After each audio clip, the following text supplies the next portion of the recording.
The man she can't stop thinking about isn't the best-looking guy in the room. He's not the richest. He's not even the funniest. He's the one who understands something about female psychology that 95% of men will never figure out. And it has nothing to do with pickup lines, expensive gifts, or being an alpha male. Right now, there's a man somewhere making a woman feel something she's never felt before. Not lust, not comfort, not even love in the traditional sense. He's making her feel psychologically seen in a way that bypasses every defense mechanism she's built up over years of disappointing relationships. By the end of this video, you'll understand why some men effortlessly attract high-quality women while others struggle despite having everything going for them. You'll learn why the advice you've been given about dating and relationships has been setting you up for failure. And you'll discover the one trait that makes a man genuinely unforgettable to a woman. But I'm warning you, once you see this, you can't unsee it. And you'll realize how much time you've wasted trying to be attractive instead of being attractive. Section 1. The validation trap. Why everything you've been taught is backwards. Let me start by destroying the biggest lie about attraction that's been ruining men's dating lives for decades. Women are not attracted to men who validate them. I know. Every dating guru, every romantic comedy, every piece of relationship advice tells you the opposite. Make her feel special. Tell her she's beautiful. Show her how much you care. Validate her feelings. Here's the brutal truth. Validation is the fastest way to become invisible to a woman. But before you start thinking I'm advocating for being cruel or dismissive, let me explain what's actually happening psychologically when you shower a woman with validation. Dr. Robert Cialdini's research on influence reveals something counterintuitive about human psychology. We value most what we have to work for. When something comes easily, our brains literally assign it less worth. This isn't conscious. It's hardwired into our psychological reward systems. When you immediately validate a woman, when you agree with everything she says, compliment her appearance constantly, or make it obvious that you're trying to win her approval, you're triggering what psychologists call cognitive ease. Her brain processes your attention as low value because it required no effort on her part to obtain. But here's where it gets really interesting. The men who are naturally attractive to women, the ones women describe as different or intriguing, they understand something about female psychology that goes deeper than basic validation theory. They understand that women don't want to be validated for who they are. They want to be challenged to become who they could be. Let me give you a concrete example. Two men meet the same woman at a coffee shop. She mentions she's a graphic designer. Man A, the validator, says, "Wow, that's amazing. You must be so creative. I bet you're really talented. That's such a cool job." Man B, the challenger, says, "Graphic design, huh? So, you're one of those people who thinks choosing between 12 shades of blue is a creative decision." Smiles slightly. What kind of design actually challenges you? Man A just told her she's already great. Man B suggested she might not be living up to her potential and gave her a chance to prove him wrong. Guess which one she's still thinking about 3 hours later? This isn't about being mean or dismissive. It's about understanding that attraction is generated by psychological tension, not psychological comfort. The Stoic philosophers understood this principle in a different context. Seneca wrote, "Every new beginning comes from some other beginning's end." Applied to attraction, this means that for something new and exciting to begin between two people, something else has to end. Specifically, the woman's certainty about who she is and what she wants. The men women can't forget are the ones who gently disrupt their self-concept in a way that creates growth, not the ones who confirm what they already know about themselves. Most men are so afraid of rejection, so desperate to be liked that they become psychological echo chambers, reflecting back to women exactly what they think women want to hear. But echo chambers don't create attraction. They create boredom. The man who understands this secret doesn't validate women. He elevates them. He sees potential they don't see in themselves and refuses to accept the limited version of themselves they've settled for. And that, gentlemen, is the beginning of genuine attraction. Real quick before we go deeper, I've got something powerful for you. It's a free ebook called the Attraction Handbook. Inside, you'll learn how to make her crave you using just a few psychological moves. It's free for now, so grab it in the description or the pinned comment below. Section 2. The Psychological Gap. Why women choose men who remain mysterious. Sarah is a successful attorney, intelligent, accomplished, used to being in control. She's dated lawyers, doctors, entrepreneurs, men who on paper were perfect matches, but she's never felt that electric pull, that constant mental preoccupation with someone. Then she meets Jake. Jake is a carpenter, builds custom furniture, lives in a converted warehouse, reads philosophy books during his lunch breaks, and has strong opinions about things she's never thought about. When she talks about her high-stress cases, he doesn't offer solutions or sympathy. He asks her why she chose a career that seems to contradict her values. Within 3 weeks, this highly rational woman is rearranging her schedule to spend time with a man who challenges everything she thought she wanted in a partner. What did Jake understand that her previous boyfriends didn't? The psychological gap. Here's what modern psychology reveals about female attraction that will change how you interact with women forever. Women are most attracted to men they can't completely figure out. Dr. Helen Fisher's neurological research on love and attraction shows that uncertainty activates the brain's reward system more powerfully than certainty. When we can't predict someone's behavior or fully understand their motivations, our brains become obsessed with solving the puzzle. But here's the crucial part. It's not about being unpredictable in a chaotic or unreliable way.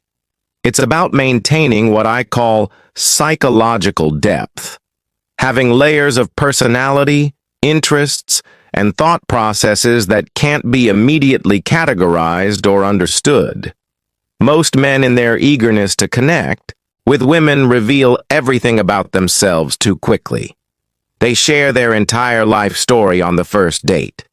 They explain their motivations, justify their decisions, and make themselves completely psychologically transparent. They think this creates intimacy. Actually, it creates boredom. The men who attract women effortlessly understand that mystery is not about withholding information. It's about having a rich enough inner life that there's always more to discover. Carl Jung wrote about this concept in his work on the anima and animus. He observed that we're most attracted to people who embody qualities we haven't fully developed in ourselves. For many women, especially highly successful or controlling women, they're drawn to men who possess a kind of psychological freedom they haven't given themselves permission to experience. Jake the carpenter wasn't mysterious because he was secretive. He was mysterious because he had genuine depth. He read philosophy not to impress anyone, but because ideas fascinated him. He chose his profession not for status, but because he loved creating things with his hands. He had developed aspects of himself that weren't designed to attract women. They attracted women as a side effect. Here's the practical application.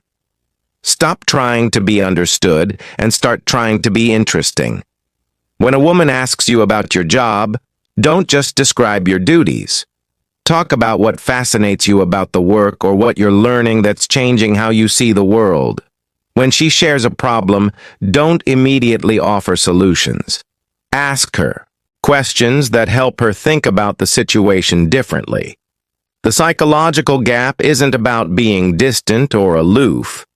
It's about being present, but not completely accessible. It's about engaging with her mind in ways that create curiosity rather than certainty. Think about the people in your life who fascinate you. They're not the ones you completely understand. They're the ones who surprise you, who have unexpected depths, who make you curious about what they're thinking. Women want to feel that same curiosity about you.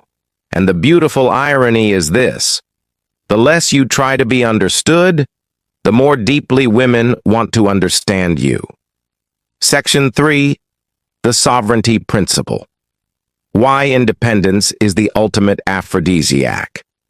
There's a moment in every woman's romantic history that she remembers with startling clarity. Not the moment she fell in love, the moment she realized she wanted something she couldn't have. It wasn't because the man was cruel or rejecting. It was because he possessed something that modern men have systematically trained themselves out of complete psychological independence. Let me be crystal clear about what this means, because independence has been misunderstood and misrepresented by both pickup artists and relationship experts. Independence isn't about being emotionally unavailable. It's not about playing games or being deliberately difficult. It's not about not caring about women or relationships. True independence is about having a life so rich, so purposeful, so genuinely fulfilling that a woman's presence enhances it, but doesn't complete it. Marcus Aurelius understood this when he wrote, "Very little is needed to make a happy life. It is all within yourself in your way of thinking." The men who are irresistible to women have internalized this stoic principle so completely that they radiate what I call psychological sovereignty. Here's what psychological sovereignty looks like in practice. You have goals and interests that exist completely, independent of romantic relationships. You make decisions based on your values, not on what you think will attract or keep a woman. You have a vision for your life that's so compelling that you'd pursue it whether you were single or married. Most importantly, you don't need a woman's approval to feel good about yourself. This last point is where most men fail catastrophically. They seek validation from women about everything: their appearance, their decisions, their worth as human beings. They change their opinions to match hers. They abandon their friends and interests to spend more time with her. They make her happiness their primary source of self-esteem. And then they wonder why the passion dies. Here's the psychological truth that will disturb you. Women lose attraction to men who need them too much. This isn't because women are cruel or selfish. It's because need-based relationships trigger a woman's caretaking instincts rather than her mating instincts. When you need her validation, her approval, her presence to feel whole, she unconsciously begins to see you as someone to be managed rather than someone to be desired. Dr. Esther Pell's research on long-term relationships reveals that sexual attraction requires what she calls psychological space, the sense that your partner is a separate, autonomous being with their own inner life. When that space collapses, when two people become psychologically fused, desire disappears. But here's where this gets really interesting. The men who maintain their sovereignty in relationships don't do it to attract women. They do it because they've discovered something profound about human nature. You can't truly love someone you need, and you can't be truly loved by someone who needs you. This is the paradox that destroys most relationships. The more you try to Secure someone's love by making yourself indispensable. The more you ensure, they'll eventually find you dispensable. The sovereign man loves from a place of abundance, not scarcity. He chooses to be with a woman because she adds value to his already meaningful life, not because he needs her to make his life meaningful. And women can sense this difference immediately. When a woman meets a man who clearly has his own mission, his own standards, his own source of fulfillment, something primal awakens in her psychology. She doesn't just want to be with him. She wants to earn her place in his life. This isn't about playing hard to get. This is about actually being something worth getting. The ultimate irony of attraction is this: the less you need someone's love, the more likely you are to receive it. If this video has opened your eyes to a different way of thinking about attraction and relationships, if you're ready to stop chasing and start attracting, here's what I want you to do. First, hit that like button and subscribe for more content that challenges conventional wisdom about masculinity and relationships. Second, comment below with the word sovereign. If you're committed to developing the kind of inner strength and self-respect that naturally attracts high-quality women. And third, ask yourself this question: what would I do with my life if I knew women would be attracted to me regardless? Then start doing that, because the man living his authentic purpose doesn't just attract women, he attracts the right women. And that makes all the difference.